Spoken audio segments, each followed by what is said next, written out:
Welcome back to my channel. This is Coin Nomad. 안녕하세요. 코인 노마드입니다. 오늘은 야후 파이낸셜에서 나온 트럼프 정부와 중국 기업 제재에 관해서 하려고 하는데, 그 전에 SEC에서 나온 2020년 보고서를 잠깐 보고 시작하겠습니다. 2020년 애뉴얼 리포트에서 나왔는데요. 여기에서 2020년에 SEC에서 얼마나 많은 기업과 개인을 제재했고 환수 및 페널티로 얼마 정도 부과가 됐는지를 한번 보겠습니다.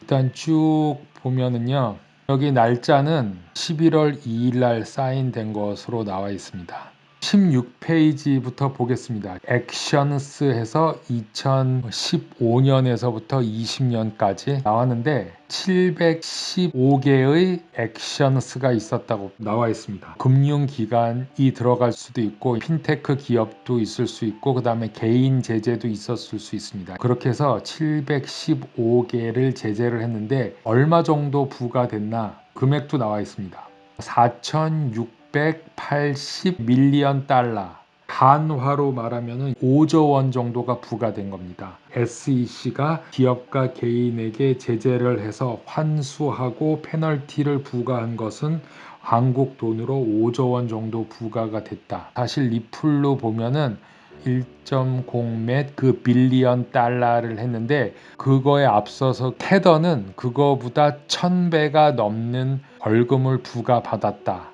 그래서 사실 리플은 그렇게 크게 부과가 된 것은 아니다. 하나의 본보기일 수도 있고 크립토 시장에서 별로 좋지 않은 기류로 흐르는데, 12월 31일을 보고 그 다음에 1월 6일, 그래서 1월 19일, 1월 20일까지 봐야지 리플이 어떻게 향후될 것인가 알 수 있는데, 가격은 상당히 밑에까지 와 있죠. 200원, 150원까지 내려갈 수 있다고 예상은 하는데 그 이하로는 내려가면은 안 된다고 생각을 합니다. 트럼프 행정부에서 어떤 일이 일어나는지 한번 보겠습니다. 트럼프 행정부는 중국 기업에 대한 미국의 투자를 금지하는 명령을 12월 28일 내렸습니다. 월요일 날 미국 기관들 사이에 이 같은 지시를 내리는 것이 얼마나 어려운지에 대한 의견이 불일치하고 있음에 따라서 미국 투자자들이 중국 군사 통제 회사들이 유가증권 매입을 금지하는 행정명령을 강화했다. 그래서 재무부 US 트레저리는 11월에 발표된 행정명령이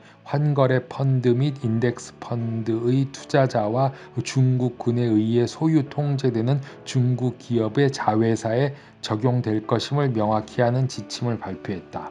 그래서 어저께 거랑 오늘 거랑 계속 연이어서 트럼프는 어찌 됐던 간에 지금 자기 갈 길을 가는데 12월에 끊이지 않고 중국에 대한 제재와 함께 SEC를 통해서 증권 그리고 크립토 시장이 중국에 흘러들어가는 것, 그리고 개인에 대한 정보라든가 아니면 텍스 문제, 이 모든 것을 하나로 제재하는 쪽으로 가고 있지 않나, 그렇게 보고 있습니다. 로이터 통신과 다른 언론 매체들이 트럼프 행정부 내의 지침을 둘러싼 논쟁이 격화되고 미 국무부와 국방부는 행정명령의 물타기를 위한 재무부의 입찰에 반대한다라는 소식통을 말했습니다. 마이크 폼페이오 미 국무부 장관은 미국의 자본이 중화인민공화국의 군사 정보 안보 서비스와 개발과 현대화에 기여하지 않도록 보장한다고 말했습니다. 미국 투자자들은 자신도 모르게 직접 간접적으로 중국의 군사 통제 회사들을 지원할지 모른다는 우려를 완화시킬 것이라고 덧붙였습니다. 계속 트럼프 행정부는 중국으로 돈이 흘러들어가는 것을 막겠다. 임기가 어떻게 되던 1월 6일, 1월 19일까지 지켜보고 있는 것이고요. 그래서 35개 중국 기업의 유가증권을 신규 매입하는 것을 금지하고 백악관 명령의 범위에 중국 기업의 자회사를 배제하려고 한다, 보도했습니다. 다음 기사를 한번 보겠습니다. 이건 차이나에 대한 기사인데요. 중국 정부도 돈이 되는 모든 거는 중국에서 제재하고 크립토 시장, 그뿐만 아니라 핀테크 업체도 지금 제재하고 있습니다. 역시 미국도 돈이 되는 크립토 시장을 제재하고 크리스마스 이브인데도 계속 새로운 법률 그런 걸 내놓고 있습니다. 중국은 알리바바의 공동 설립자이자 중국에서 가장 부유한 사람들 중 하나인 잭 마가 지배하는 거대한 기술 제국을 통제하기 위한 캠페인을 확대했다. 그래서 크리스마스 이브 마윈의 온라인 소매 업계의 여러 가지 기업들을 독점적 관행이라고 베이징 당국은 그의 금융기술 회사인 N2그룹을 사업 축소를 명령을 했다. 그리고 중국 중앙은행의 판공성 부행장은 엔트 기업의 지배 구조가 건전하지 않다면서 원천으로 돌아가라고 명령했다. 이 엔츠 그룹 대표들은 바로 불법 신용, 보험 그리고 재산 관리를 엄격히 시정해야 한다고 바로 수용하는 입장을 밝혔습니다. 그렇죠. 공산주의이기 때문에 바로 수용한다고 했는데 리플 CEO 브래들리 갈링하우스가 끝까지 싸우겠다라고 했는데 제가 생각하는 견해는 만약에 합의가 이루어지려면은 크리스 라센이 이사회에서 나오고 CEO 브래들리 갈링하우스가 CEO를 그만둬야 하고 벌금을 내는 것으로 가닥이 지어져야지 합의가 순조롭게 이루어지지 않나 그렇게 생각합니다. 1월 6일이 지나서 트럼프 행정부가 계속 이어가던 바이든 행정부가 되던 새로운 행정부가 된다면은 새로운 행정부에 맞는 법에 따라서 진행될 수 있다고 생각합니다. 엔트 그룹은 정화 작업 그룹을 설립하고 중앙은행과 정부에서 요구하는 요구사항을 완전히 이행할 것이라고 밝혔습니다.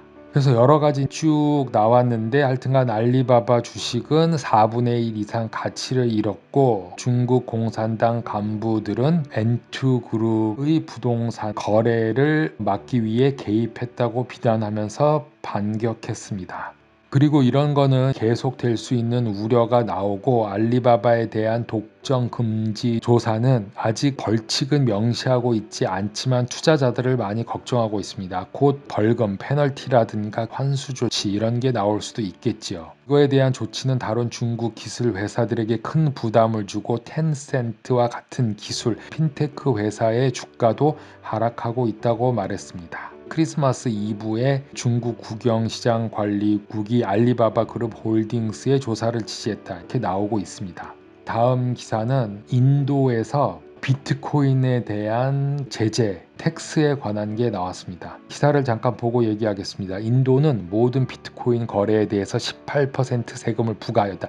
그런데 이제 이 18%가 GST, 상품 및 서비스 세금이라는 게 문제입니다. 우리가 알고 있는 상품 및 서비스 세금 즉 GST는 거래할 때마다 부과가 되는 것입니다. 18%가. 이유는 제한된 세금으로 약 10억 달러의 추가 수익이 창출되고 그리고 불법 행위 연류 의혹을 줄이는 데 도움이 된다.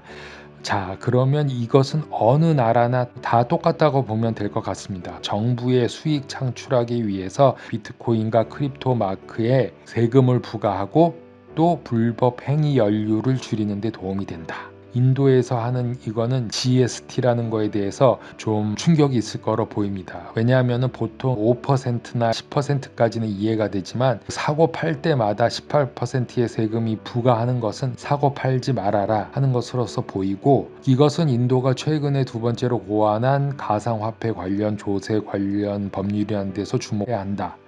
그래서 디지털 자산에 투자하여 얻은 이익에 대해서 최고의 30%의 세금을 부과할 거로 고려했다.